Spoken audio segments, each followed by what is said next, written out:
Good evening and welcome to Fired Up. I'm your host for the show, Bob Irwin, coming to you from the gun store here in Las Vegas, Nevada. This show is about guns, politics, and self-defense issues.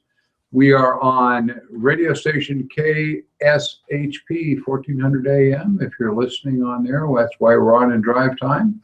And simultaneously, it's broadcast on YouTube at Fired Up with Bob Irwin. We're here every Thursday from 5 to 6 p.m.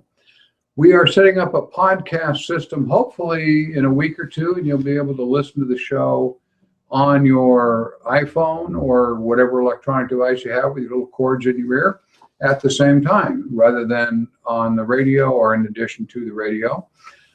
Anyway, if you miss any shows, the YouTube version stays up forever. You can go to that Fired Up with Bob Irwin on YouTube and find shows going back for 3 or 4 years. My guest tonight is murder defense attorney Clark Patrick with us once again. Clark, a little bit of your background for listeners aren't familiar.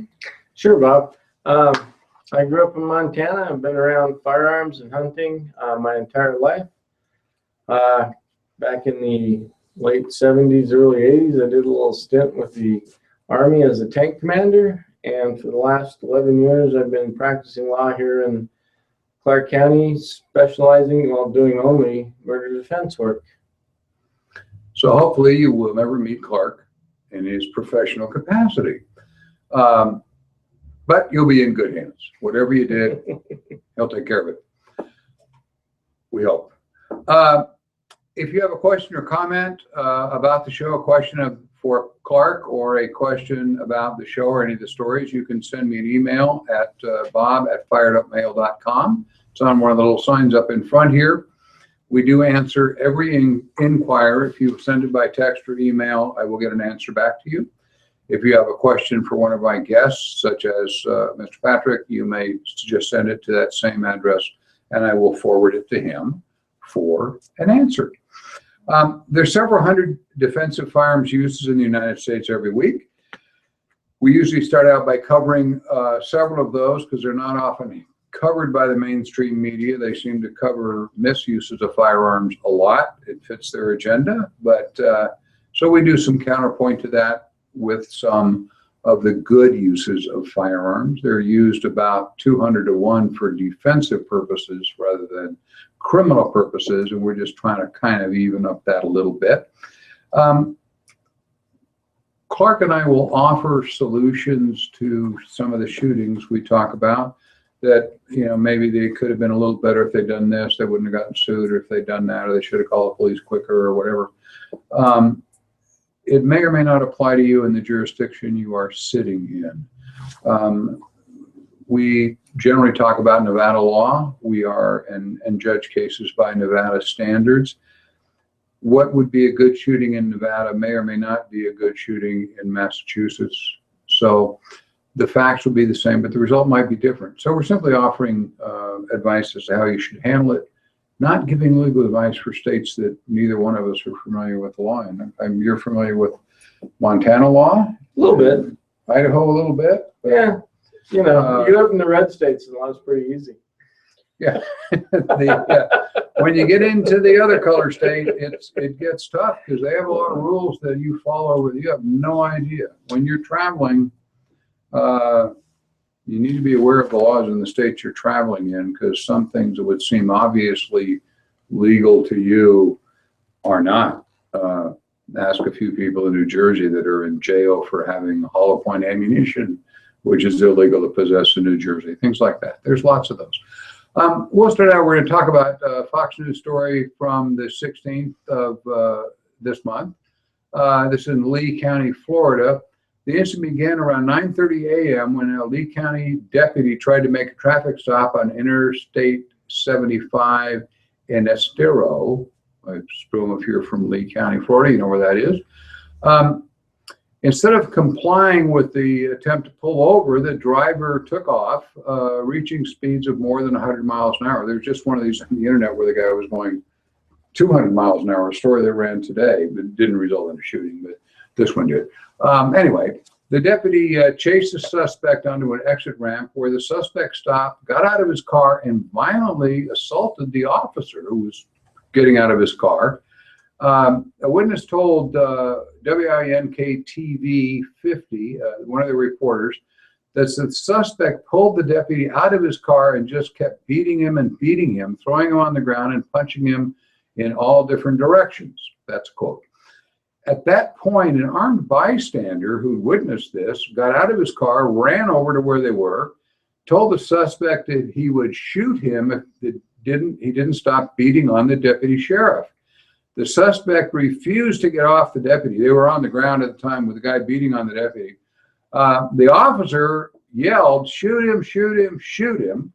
When the suspect didn't stop beating on the deputy, the armed bystander shot him 3 times. The witness heard another witness heard the shots, saw the suspect fall on top of the officer. The officer rolled him back over, radioed for help. Media reported that the 53-year-old suspect was armed and the bystander who shot him possessed a concealed weapon license. Wink TV identified the deputy as a 12-year veteran with the Lee County Sheriff's Office. He was briefly hospitalized with minor injuries but released. He was not hit by the hero bystander's gunfire. Oh, that would have been rude. Yeah, the suspect later died. That's really tough when people are fighting. Yeah. You go to shoot one and you shoot the wrong guy. This is just, wow. The reason I put this in, it deals with an odd portion of law, which is why I wanted to run this story when I had Clark on. Sometimes you use your gun to protect other people. That's fine. You wouldn't want to even begin to think about what would have happened had this armed citizen not been there and acted to defend the deputy sheriff. That's why you should always carry your firearm. Now, the newspaper reports said there'll be no charges against the hero citizen. And here's what's going on. When an officer in trouble requests help, he's being beaten, he's fighting with somebody, he's being shot at, and he yells help to you, you are basically on the spot. You're deputized as a police officer for that point in time, correct? Sure, absolutely. That's a lot. This is from the Posse Comitatus Act in United States federal law. It's 18 U.S.C. Blah, blah, blah, blah. Yeah, it was signed in law on June 18th, 1878 by President Rutherford B. Hayes. And it says that a police officer summons you and asks for your help. You are, at that point, legally, for that incident, you're acting as a law enforcement. Absolutely. And you are protected by their rules. And I would presume their pitfalls are there also. Right. I recall a case many years ago. I didn't put in the outline, but same type of thing. This was a rural traffic stop in the Midwest someplace. I couldn't tell you the town now, but the officer had gotten out of his car, and the individual he stopped did the same thing. He started fighting with the officer, banging, beating on him, and so forth. And he knocked the officer to the ground. He kicked him in the side of the head, and then he turned and started running. A individual citizen pulled up, saw the fight going on. He pulled up as the guy started to run away. The officer's on the ground, pretty dinged up by getting kicked in the head, and yells at the upcoming citizen, "Get him." So the citizen walked back to his truck, got his 30-30 rifle. I couldn't make it up. Got it out of the window in the back, Right. And kapow! And he shot the guy who was running away up a hillside. Nice. And killed him. That isn't what the officer meant, but the court ruled that he wasn't specific enough, and after all the lawsuits against the citizen and so forth, it was held to be a wrongful shooting. And the question in the court was the police department liable because the guy did what the officer requested, and he was acting as an officer, not as a private citizen. So who gets sued? the guy who actually shot him or the police department. And it turned out the police department did get sued successfully because you have a fleeing, non-dangerous suspect. That's the other thing going on around here. He wasn't endangering anybody at the time he got shot. So we've talked about that numerous times. But so officers should, if you're a police officer, when you ask for help, be specific if you can. I was a terrible case, and I'm sorry the guy got killed that was running away. This guy, in this case, I'm not too concerned about, but beating on a cop, you should go to jail or worse. KYMO TV 11, Yuma, Arizona on November 9. A man fired 2 shots inside his home when he caught a man climbing through the bathroom window. The Yuma Police Department officials say the man claims he woke up to what sounded like someone trying to kick down the door to his house. The man heard the noise coming from his bathroom and grabbed a gun, fired 2 shots when he saw the burglar climbing through the window. The suspect took off running. It is unknown if he was injured during the incident. He described as a Hispanic male in his 30s with a buzz haircut. That'll help. This happened at 1 a.m. Wednesday in the area of 23rd and Walnut. If you see a guy with a buzz haircut still standing around, the police are looking for him. This was a perfect shooting. And I just want to reiterate some things that happened. The resident fired at an intruder who was in the act of trying to enter his house. He was partway through the window. It's 1 a.m. Once the subject ran, the shooter didn't chase him. He stayed in the house, called the police. If the bad guy was hit, it's a good shoot. There is no danger of charges against the homeowner, at least in Arizona, and wouldn't be in Nevada, where the suspect was no longer in danger. He's running away. He doesn't fire. Just let him go. It's so hard for people to do that sometimes because you're in the fit of the incident. It's 1 o'clock in the morning. And they tend to keep firing when the guy's running away, and then they get themselves in trouble, of course. Unless they find DNA or prints, the criminal will likely escape justice. They have no way to find out who he was.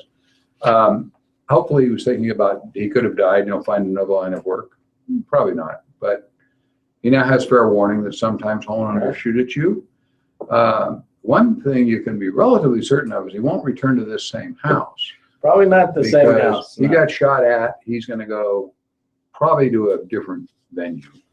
Want to point out the gun store, we offer free concealed carry permit classes.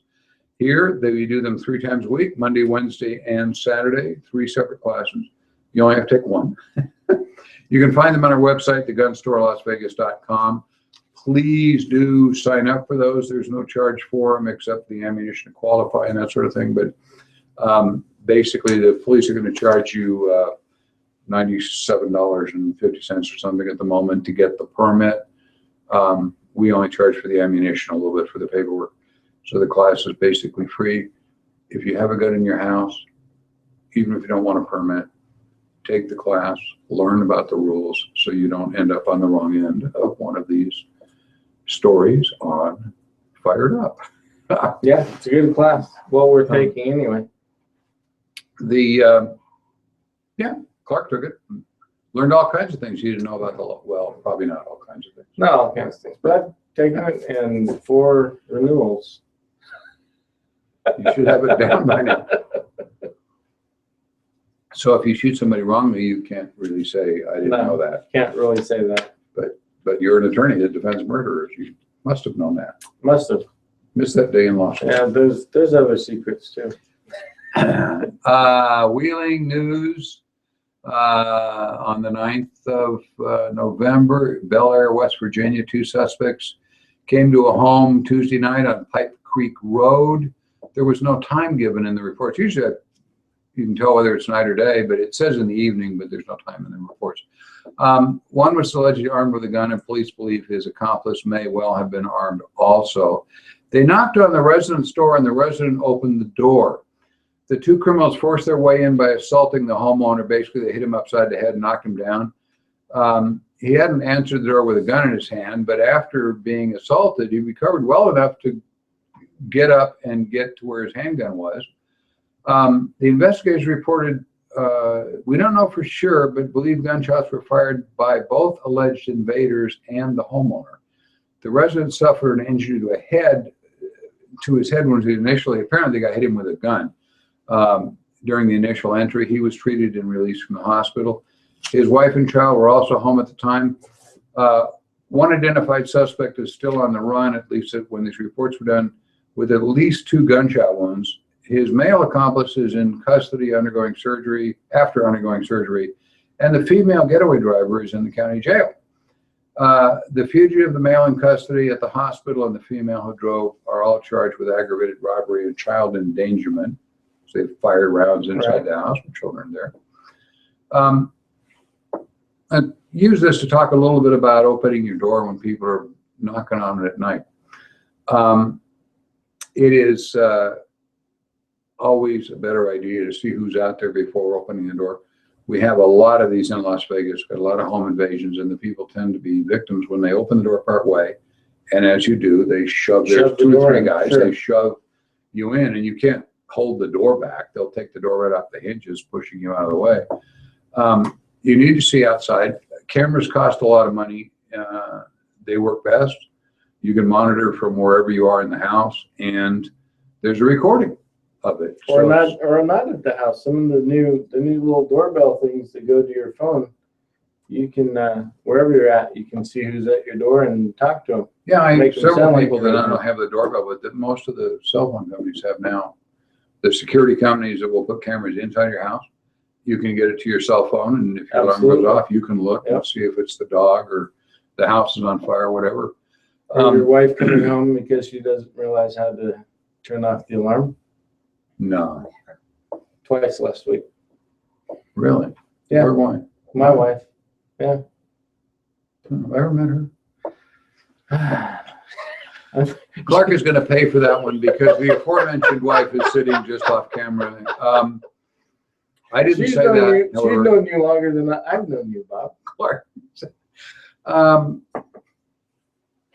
Back to the doorways. Peepholes indoors, I'm really not fond of. We have had lots of instances where, because you can see light blocking the peephole, when you come up and look through, if the guy's standing on the other side, he will know right where your head is or your chest is, and he can fire around through the door. You see that more in movies than you do in real life, but we have seen that in real life. Fortunately, this guy was able to get his gun. The best way is to observe, if you can't afford cameras, is to find another window you can look out of without being obvious and see who's standing on your porch. And you may find more than one person, especially if one is standing outside of the vision of the front of the door. You need to not open the door. You know, you can yell through the door, "Who are you? What do you want?" And if you don't like the answer, say, "You know, I've called the police. They're on the way, and don't enter my house." I've got a gun and called the police. They're on their way. Fortunately, this guy had a gun. He was able to save himself when these guys came through. There is, if you look at this case as typical, where he starts to open the door, the 2 guys crash through, etc. There is no way possible that you're going to get away with anything other than defending yourself. There's no, I mean, the guy's already in the house beating on you. You can't, what do you do? Call the police? Response time here is 7 or 8 minutes in the Las Vegas Valley. It's a lot longer other places. 7 or 8 minutes is way too late. Always call the cops if you have time to let them handle it. They do it for a living. They got body armor, all that stuff. But when you realize you have a gun, you need to be able to handle the situation. That's why you have the gun. Eventually, the police will bring one, but it may be too late. At the gun store, we offer shooting events, machine guns for group events, corporate groups, bachelor parties, weddings, machine gun weddings. Yes, we do. You can contact Melissa at thegunstorelasvegas.com. Melissa at thegunstorelasvegas.com to get reservations for your group, and we'll set up all sorts of things for you to shoot. Lots of guns and all kinds of neat stuff to do here at the gun store, including getting married. Charleston Gazette Mail reports on the 7th in Pinch, West Virginia, On a Sunday afternoon, about 4:40 in the afternoon, a man called 911 reporting that he had interrupted a burglary at his neighbor's home, according to Sergeant Brian Humphreys, a spokesman for the Kanawha Sheriff's Office. I know it well. He said he saw people at his neighbor's house. Apparently the neighbor wasn't home. And he went over and confronted them. They ran. He shot at their vehicle, striking the rear glass, and blew a tire off the car before they fled. Not a lot of details here, but you can basically picture what's going on. 4:40 in the afternoon, very likely still light. He sees this suspicious people at a neighbor's house, goes over, they run. He confronted them and they ran, so he shot at their vehicle. The deputies found one suspect, a 31-year-old, at his Charleston home and charged him with burglary. That's because they got a good description of the car and the plate and so forth, and they went over to his house, and there he was. An accomplice, age 18, had been grazed by one of the bullets the neighbors fired. He was taken to the local hospital. The resident, who the sheriff did not name, was not charged, and very likely won't be. In Pinch, West Virginia, in rural, I'm pretty sure you can find yourself not charged with firing at the guy. Maybe that wouldn't work in New Jersey. It'd never work in New Jersey. The authorities confirmed that the neighbor will not face charges, noting it takes the police longer to respond. This is the police saying. It takes the police longer to respond to emergencies in rural areas like Pinch, and that burglars had pulled a gun on him. All of that's true. And in this case, this will end up being a good shooting. Sounds like it. This would be dicey a lot of other places, as Clark said, like California.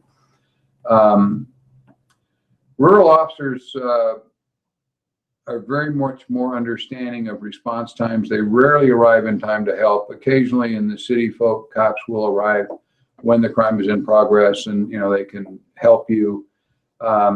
I hope the shooter comes out okay on this one. It's hard to justify shooting at the fleeing vehicle when you need to come up with the reasonable statement, I was in fear of death or great bodily harm, so I fired. They're driving away. If he hit somebody, well, he did hit somebody, he grazed a teenager. I can just imagine, even though this is in West Virginia, if this happened here, one of the lawyers that advertises on TV is already filling out yellow pads. Going, injured teenager who was unarmed. And and he fired his gun at him, and it's civil suit on the way. Advice would be to this individual, maybe not in West Virginia, but to lawyer up right off the bat, and don't start explaining things to friends and neighbors about what happened. Never a good idea. Just dummy up, and you gotta talk to somebody. Talk to your lawyer, not the cops, not the neighbors.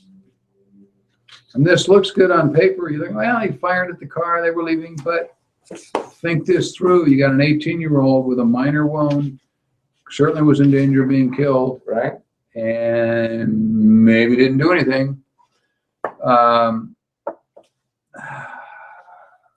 This is a local story. I got this originally from 8 News Now, and there was also an article in the Review Journal. North Las Vegas, an attempted robbery ended in gunfire at a 7-Eleven on a Thursday morning. This is back from the 12th of this month. Around 3:30 a.m. at a convenience store on Cheyenne and Civic Center in North Las Vegas. When an armed citizen inside the store shot the robbery suspect. Preliminary information indicates that the vendor's employee, it turned out he's a guy there filling slot machines or ATMs or something like that. He was not a 7-Eleven employee, was in the store when he saw the clerk being held at gunpoint, and he drew his own gun and shot the suspect. That armed citizen took action, fired at the suspect, and struck him, according to Ann Cavarese of the North Las Vegas Police Department.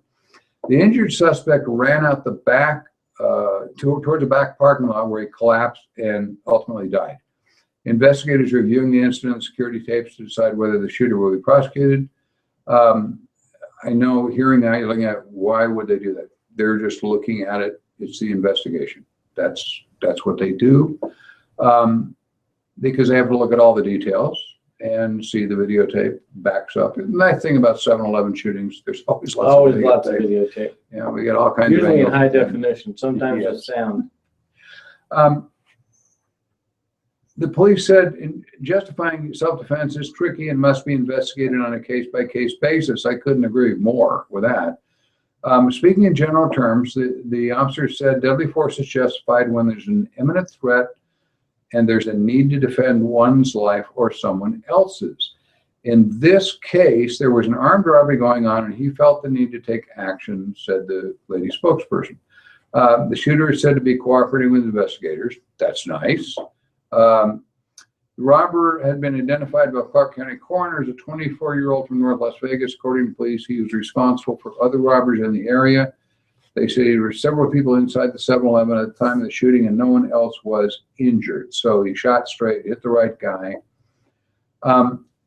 In this case, clearly this vendor's employee saved lives.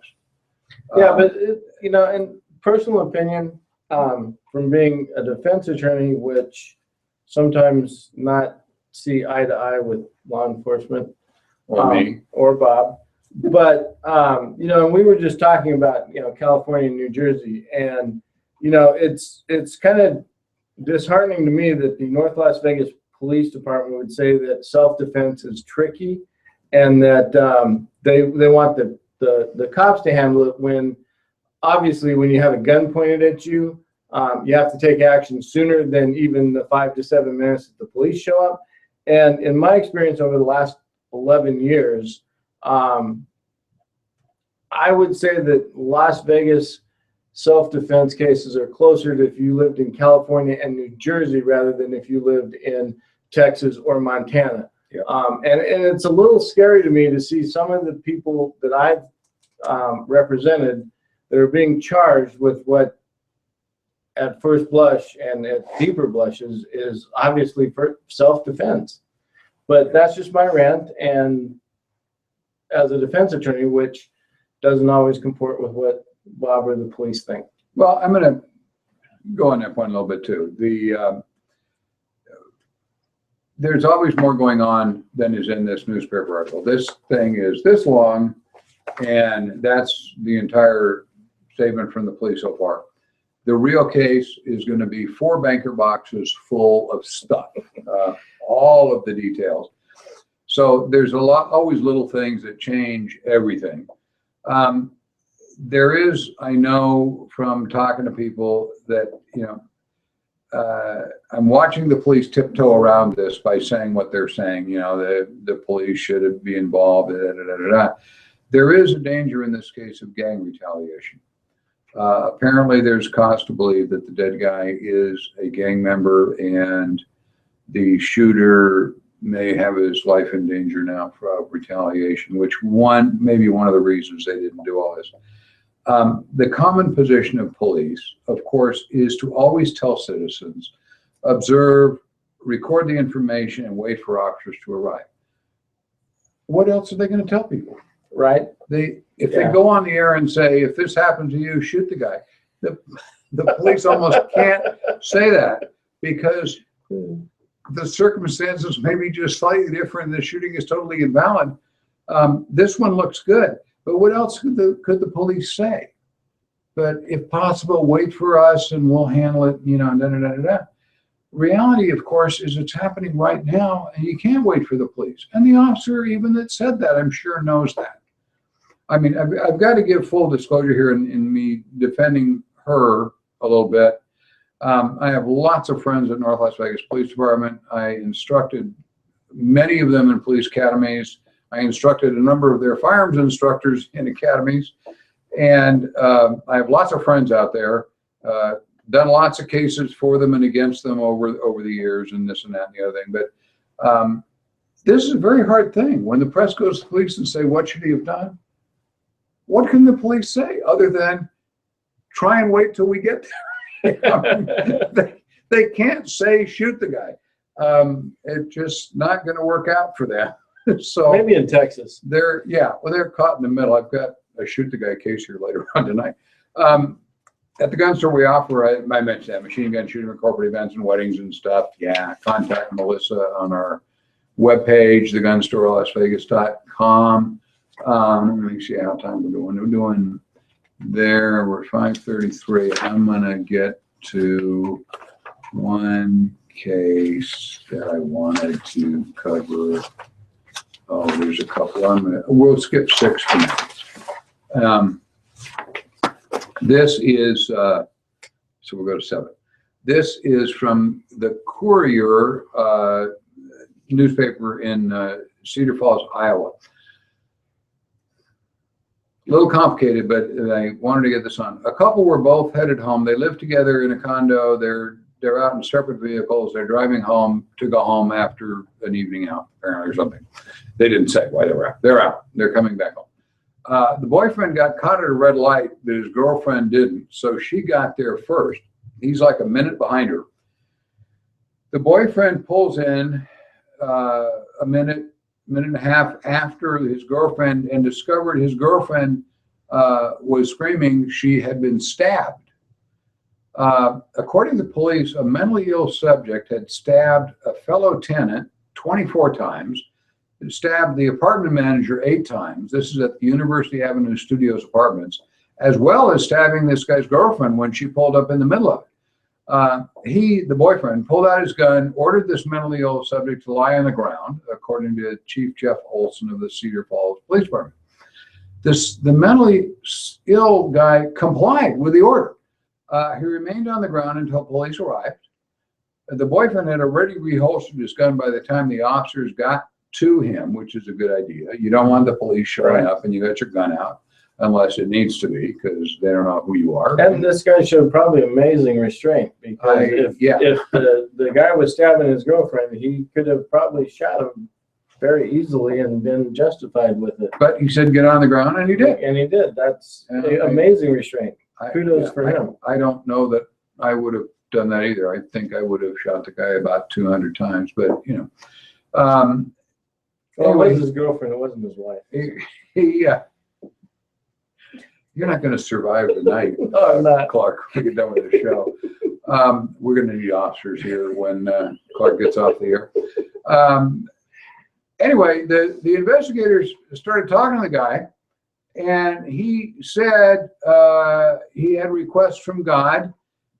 He had said demons were everywhere killing people. They had him cornered, and God wanted him to kill the demons. This is what the police report says. He told police he killed one demon and accidentally killed a good person. Well, actually he didn't kill anybody in this event. They all survived. Anyway, he's now charged with 2 counts of attempted murder. I don't know why. It should be obviously be 3. But the subject was moved to the Unity Point Health Allen Hospital for medical and psychiatric treatment on October 20, after he began showing signs of psychic distress or psychiatric distress. You think? On Tuesday, the chief public defender asked the court to put the case on hold because of a serious concern about his client's competency. An involuntary commitment action was started around the same time as the criminal charges. The guy's obviously nuts, and he's a wacko, and he stabbed 3 people, and this guy just walked into it. Citizen carrying a firearm saved lives, obviously his girlfriend's life for sure, and the others also. Very good. And like we said, great restraint, because he could have easily shot this guy, and he didn't, and saved himself probably a lot of court grief, and yet he protected everybody, and that's great. Yeah, he did great. Carry your gun is the point of this. I mean, he had a CCW, which is fine. Most places you can have one in your car anyway. If this was Nevada, you could have one in your car, so it would be the same if you didn't have a CCW. But you're always thinking of, you're carrying the gun to defend yourself, you're carrying a gun to defend your girlfriend, your family, whatever. Sometimes things happen right in front of you that you're defending other people you don't even know. And if there's not his girlfriend, he just drove into and sees the scene, with her eliminated, we've got one guy stabbed 24 Still times. got 2 people being Guy with a stabbed. knife. What are you going to do if you don't have your gun? You're going to get stabbed too. You never know who might need your gun to have you defend them with it. Always carry your gun. I'm still working on a story I did 3 or 4 weeks ago. A guy who said he had a permit. There was some shooting incident. He said he was a witness. He had a permit. He could have intervened, but he wasn't carrying his gun because he usually doesn't anyway. What's the point? Yeah, what a stupid thing to say. Right?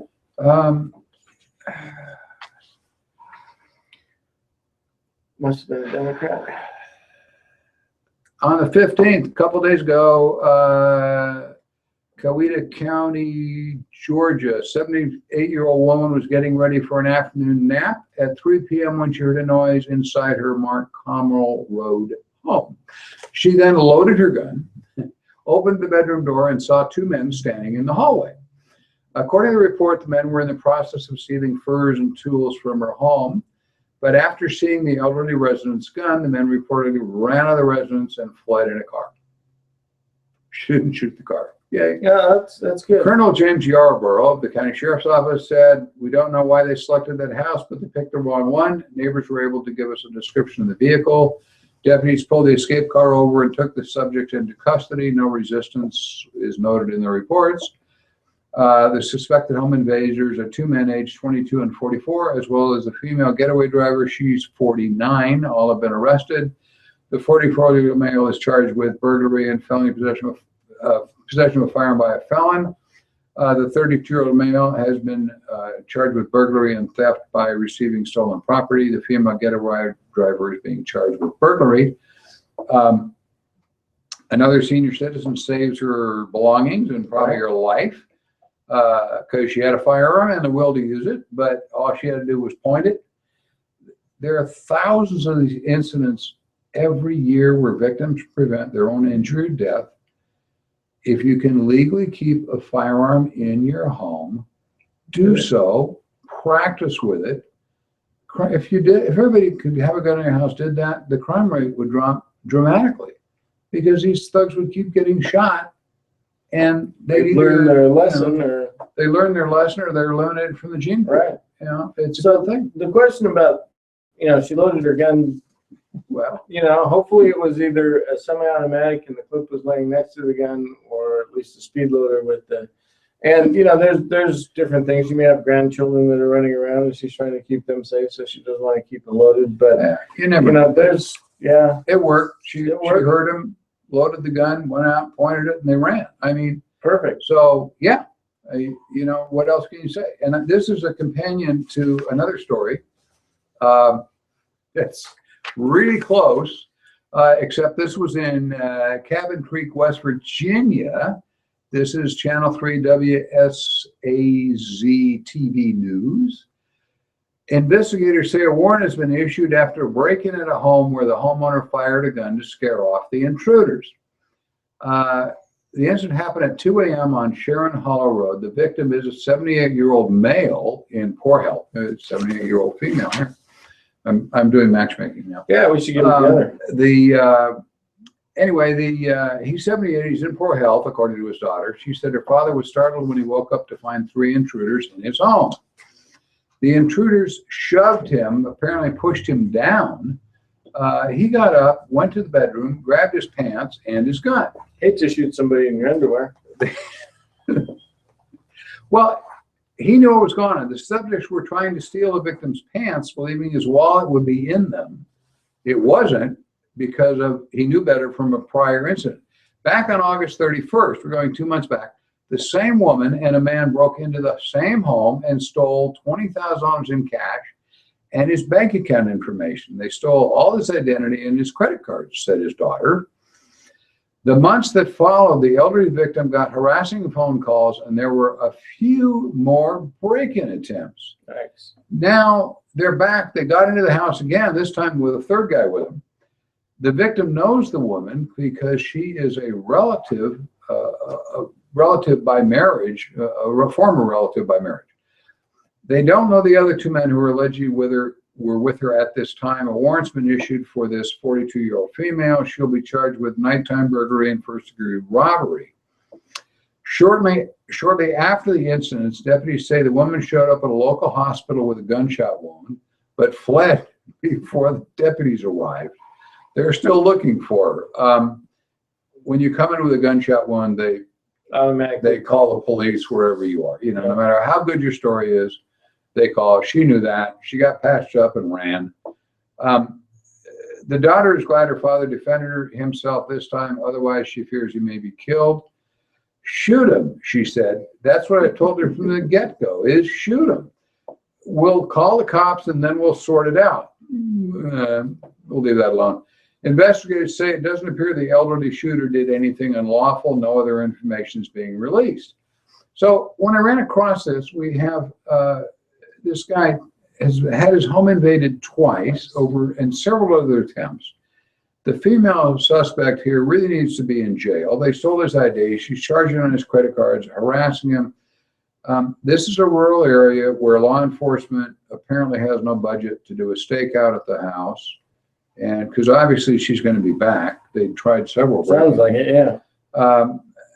Perhaps with a gunshot wound, the woman will find another line of work or another senior citizen to steal from.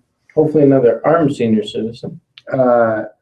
I look at this and it's time, for the neighborhood to maybe have an armed group that can sit on the house. Right. Just to call the police when they see her, because I would suspect she'll be back. Anyway, I made myself a note. Maybe we can get them together. If he met this lady from Georgia on the previous story, they seem to be a perfect couple. It does.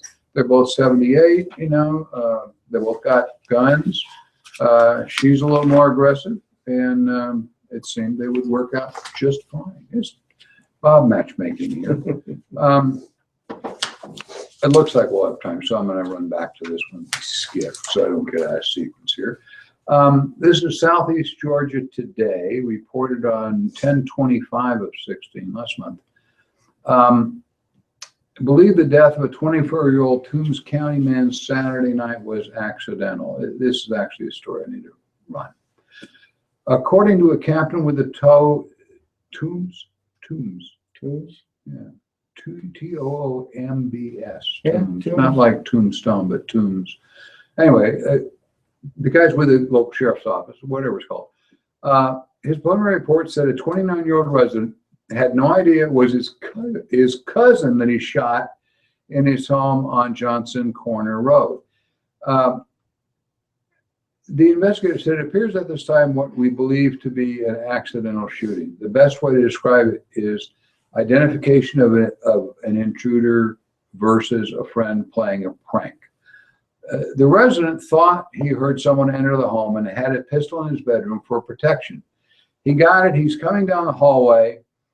It appears his cousin was the guy who snuck back in the house, jumped out to scare him as they meet at a corner. The lights were not on in the hallway. This is the officer talking. You're talking about a split-second decision where two people come around a corner. One has a gun. The other one is jumping out. It's a very tragic situation. It's very sad for both sides of the family. We were here, and we here at the sheriff's office, our hearts go out to these folks. Responding deputies found the shooter providing medical attention to the victim. The wounded individual was transported to Meadows Regional Medical Center, where he later succumbed to the injuries from the gunshot wound. The sheriff's office, the Georgia Bureau of Investigation, the Middle Judicial Circuit District Attorney's Office is investigating the circumstances surrounding the incident. Yeah, that's bad. A social prank gone bad. Sneaking into someone else's house obviously carries risks. You can say this was not the brightest guy, right? But he's dead. Still, You sneak back into a guy's house, or you were there earlier. The guy thinks it's an intruder. Instead of getting his gun and going down the hall, obviously he should have called 911 and hid somewhere, or leave and meet the cops outside. There's a number of obviously solutions to this. If you know your friend is there and you know he has a gun, sneaking into his house and going, "Bah," coming around the may corner. not be a good idea. It is not smart. It's not smart for the guy that had the gun to not be yelling, "I have a gun, get out of my house," some type of verbal challenge, because the family members that are supposed to be there, the cousin staying over you forgot was in the house, they'll identify themselves when you yell. Yes. I know I'll get some flack on this that say, well, when you yell, then the bad guy knows you have a gun and he knows where you are because you're talking and he isn't. But 95% of the time when challenged, intruders leave. Verbal They're looking warnings. for an easy score, not something that they got to work on. This is just, it's just an example to everybody involved. We all do dumb things in our life, and this was unfortunate. It's up to the DA whether there'll be prosecution on this. You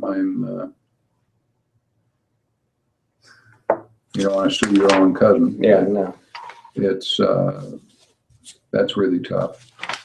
Don't be caught in that. First, don't sneak into somebody's house that's a friend of yours and then surprise them. Now, if you're on the other side, you hear somebody in the house, yell. Let them know you have a gun. 95% of the time, they run away. If they don't run away, they're going to know where you are, so don't be in the same place. Yell and then move to another room. You can cover that. Get out the way. I've got a lot of information from California coming up. We had a bad election here. They had a worse election in California, if that's possible. California's got a number of laws going on the books. In July of 2016, they enacted legislation to regulate the sale of ammunition. The legislation requires individuals and businesses to obtain a 1-year license from the California Department of Justice to sell ammunition.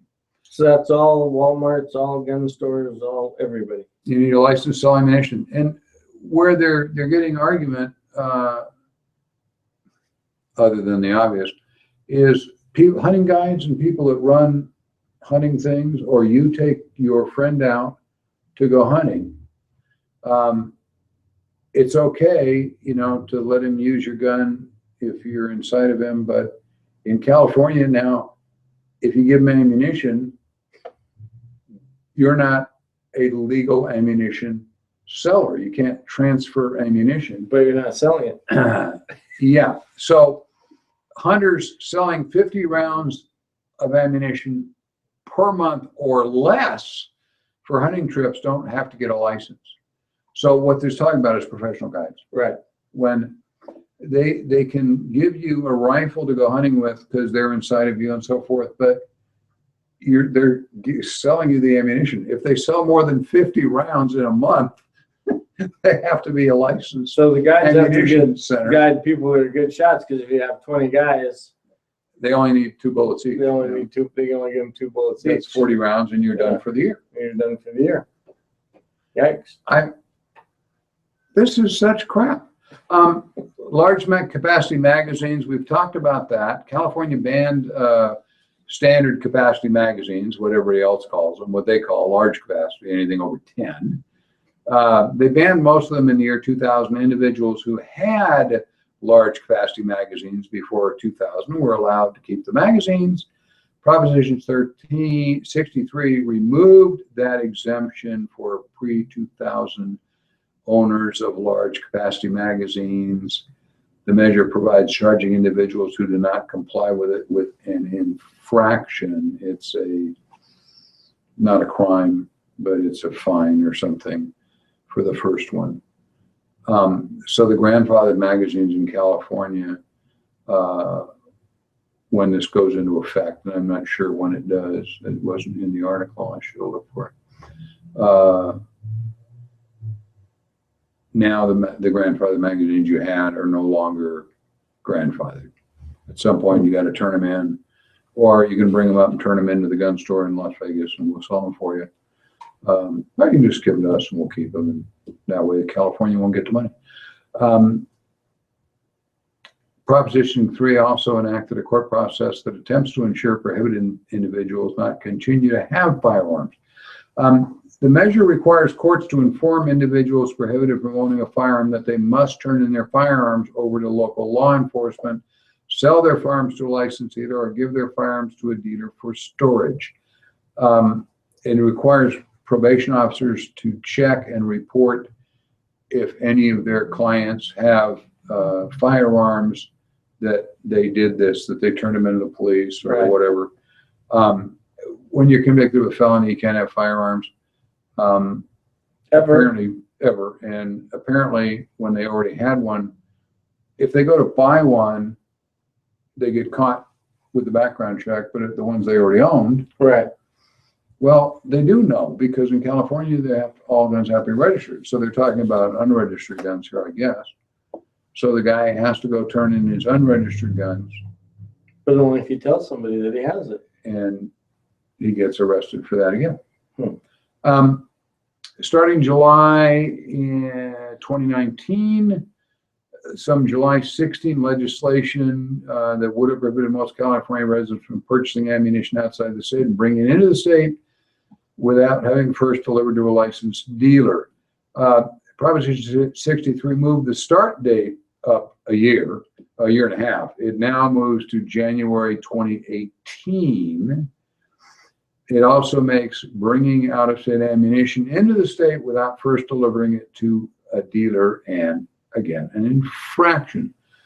So now that they have a law that says you have to, when you buy ammunition, you have to do a form for it, fill it out like a 4473. Right. But it's for California DOJ and ammunition purchase disclosure, whatever, that you're not a bad guy, and they run your background to buy ammunition. If you buy it out of state and you bring it in after January of 2018, So basically, Then you it's can't a mail crime. order it from Midway it anymore kills the mail order and have it sent and in whatever. and have the UPS guy make fun of my wife because of all the hazardous material packages she gets at work.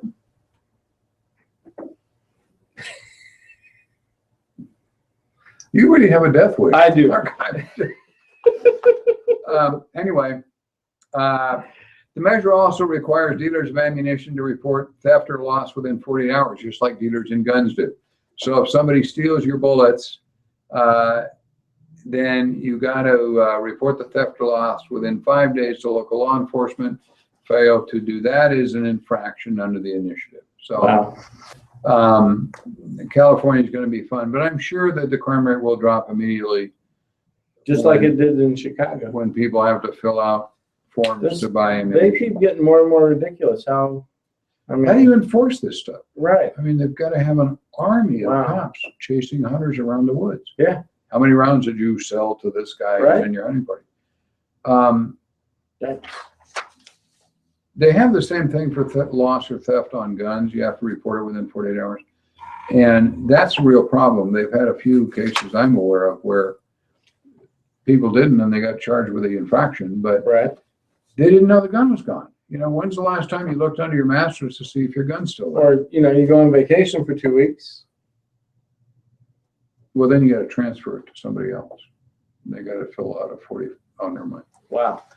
Conceal weapon permit class every Monday, Wednesday, and every Saturday. TheGunStoreLasVegas.com. Run it up. Sign up on the internet. You'll be there. Get training so you don't become one of Clark's or my clients.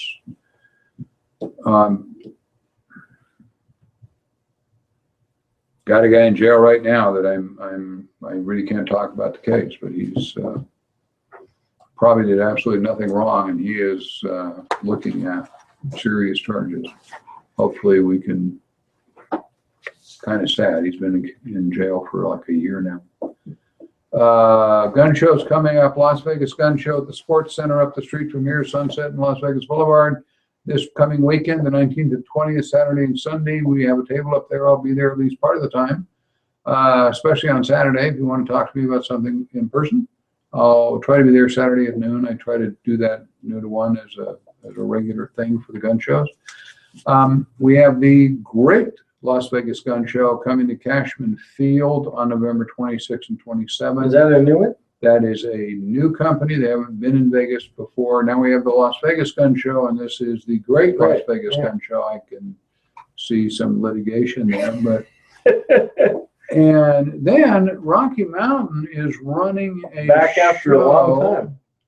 December 8th through 11th at the World Market Center with the cowboy thing with the rodeo and all that. Oh, yeah. That's a 4-day show. We're setting up to be there. Getting somebody to cover it is Nice. Yeah, that's going to be a huge show. And they have lots of parking there too.